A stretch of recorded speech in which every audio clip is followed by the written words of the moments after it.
موتر اینجا پایین ما کرد دیگه. این طرف هم میبینید دوستان عزیز کورس دریوری و تکنیکی ما موزه است که این موترشون دو موتر می داشته باشن دوستان. یک موتر گیر است، یک اتومات. نظر به این که هر کس هر چی میخواد بخونه این موتر هم فکر کنم اتومات باشه. بله این اتومات بود و موتر سنوکر و بیلیارد است. خب دوستان از قروت یاد کردیم که پیشتر نبود. این هم قروت یک 99 نه که هر نوع قروت که بگوین دارن. اما نمیفهم امروز چرا کراچیش قدر کم است. دیگر روزا سر تا آخر از اینجا قروت پر می بود. کرده که یعنی قسم میبینین به این حالت آمده و زیبا شده. واقعا دوستان عزیزی بخش بسیار سرسبز بود. همین سرک که ما آمدیم طرف درخت‌ها به گلدان‌ها و دیگه بسیار زیبا بود. سلام و درود نصار تک تک شما عزیزان. انشالله که خوب و صحتمند باشین دوستان نهایت گرامی. خوش آمدین به یک ویدیو جدید از چینل افغان سریس. خب دوستان نهایت گرامی ما دیگه از چهارراهی ترافیک شهر کابل گذشتیم و روان هستیم به طرف تیمنی سابقه. چهارراهی تیمنی سابقه دوستان عزیز.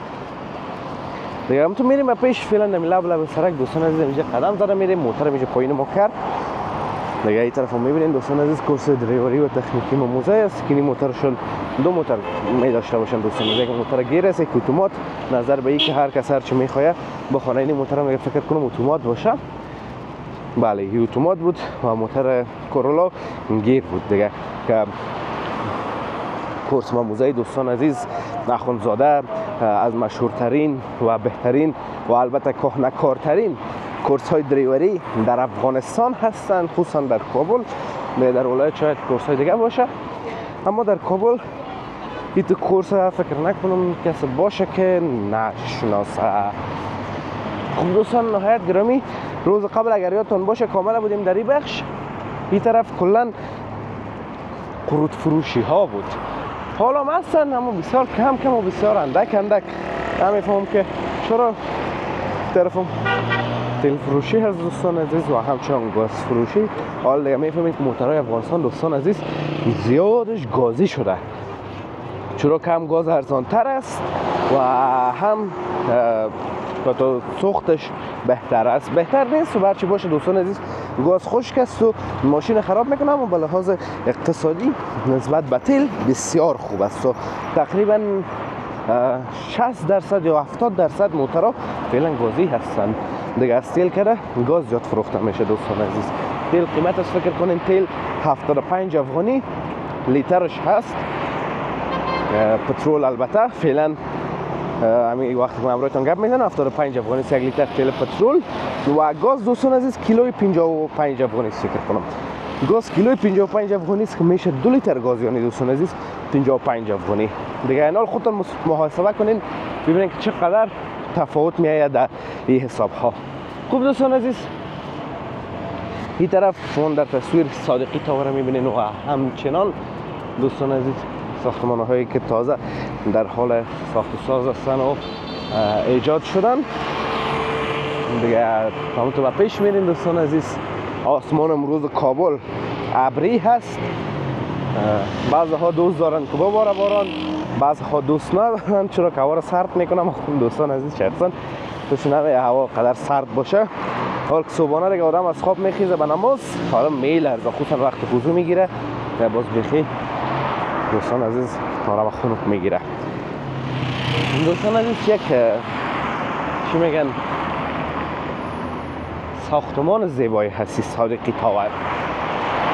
تقریبا 2 4 6 8 10 11 12 منزل است که اگه تاکه رو بگیریم دیگه 13 منزل میشه دوستان عزیز که منزل دومش هم سالن سنوکر و بیلیارد است. خب دوستان از قروت یاد کردیم که پیشتر نبود.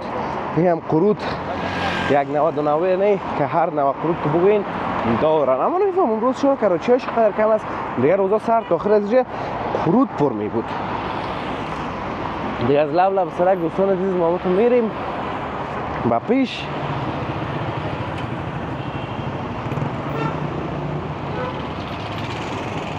بین دوستان عزیز که از این طرف سرک بریم اینجا سرک بگذاریم موتر نزنیم آره پای ما بیا زاوگار است که برتر نشه حالا. خوب دوستان عزیز آمدیم به طرف صادقی تاور. میام دوستان عزیز صادقی تاور است که در تصویر میبینین دیگه سرک چون ترافیک نیست بند نمیشه، آدم باید خودش دوستان عزیز سرک بگذره. دیگه خوشبختانه دوستان عزیز صحیح و سلامت از سرک گذشتیم و دیگه ناله تو با پیش میریم. دوستان عزیز آجی ها مزاج میاین موتر گل زده ببینین در پیشوشون شست حج مبارک.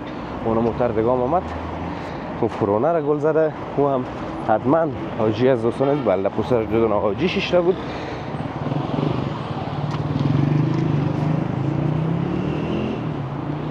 دیگه بیایم دوستان عزیز طرف سرک فرعی.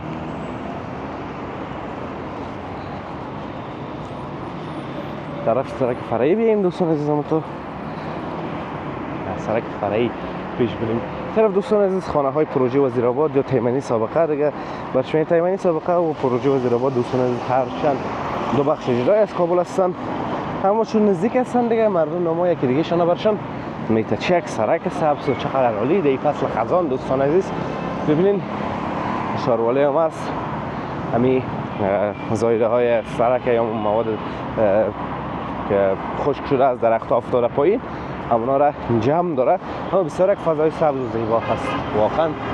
این طرف دوستان عزیز کابل رحمانی تاور است که در تصویر میبینین.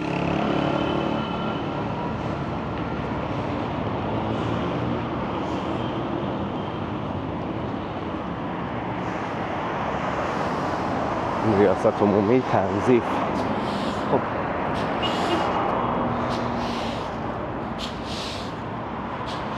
همون تو پیش میریم دوستان عزیز سلو سلو.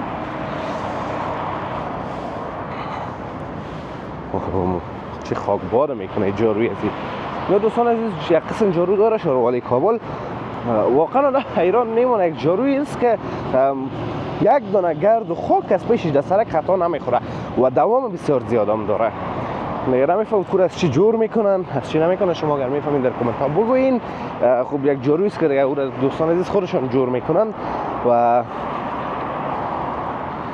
جاروی است که چه قسم براتون بگویم در ساختی خودشان است دیگه خود مردم های تجربه دار شاروالی کابل. اونجا دوستان عزیز یک کلینیک حیوانی هست به نام صفا. بسیاری از مردم و دوستان عزیز حیوانات دارن، حیوانات خانگی. وقتی که مریض میشن باز نمیفهمن که کلینیک های حیوانی در کجای کابل موقعیت داره که حیوانات خود برن. اون یک دانش میشه از دوستان عزیز به نام صفا و اون طرف دیگه رومان برگر است و سقف صفا دیکوریشن و این چیزا. یا پیش میریم دوستان عزیز این طرف هم یک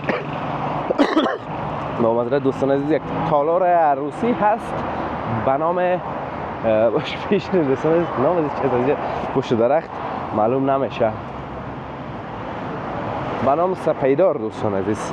تالار عروسی سپیدار در تصویر میبینین یک تالار مجلل سابق دوستان عزیز دیگه چی بود به نظرم شام پاریس بود اگر اشتباه نکنم. تا جایی که من یادم میاد دوستان عزیز تالار شام پاریس بود که این قبلا بسیار نام داشت دوستان عزیز. یک از تالارهای لوکس شهر کابل بود بعد از باز شیپا تغییر کرد تا بسیار وقت طولانی تغییر ندادن تا چندین ساله. بعد از او باز حالا دوباره تغییر کرده که یعنی قسم میبینین به این حالت آمده و زیبا شده. واقعا دوستان عزیزی بخش بسیار سبز بود. همین سرک که ما آمدیم طرف درخت ها به گلدان ها و دیگه بسیار زیبا بود. دیگه این هم دوستان عزیز اونک تیارم از میدان هوایی برخواست دوستان عزیز. از این مناطق خصوصا پیشتر خوجه بغرا و طرفا بسیار خوب معلوم میشه وقتی تیاره بلند میشه تو با وضاحت و بزرگ معلوم میشه دوستان عزیز تیاره. خب به هر صورت این طرف لیسه خصوصی کارگان هم میبینیم دوستان عزیز که از مکاتب مشهور و بین المللی کابل است. خب دوستان عزیز امیدوارم از ویدیو خوشتون اومده باشه، ویدیو لذت برده باشه. ویدیو را لایک کنین، در کانال همچنین سابسکرایب کنین تا ویدیو بعدی همیتونه به الله متعال پاک و بی‌نیاز میسپارم. روزگار خوب و خوش داشته باشین در پناه الله متعال باشین. الله حافظ و مددگار همه‌تان.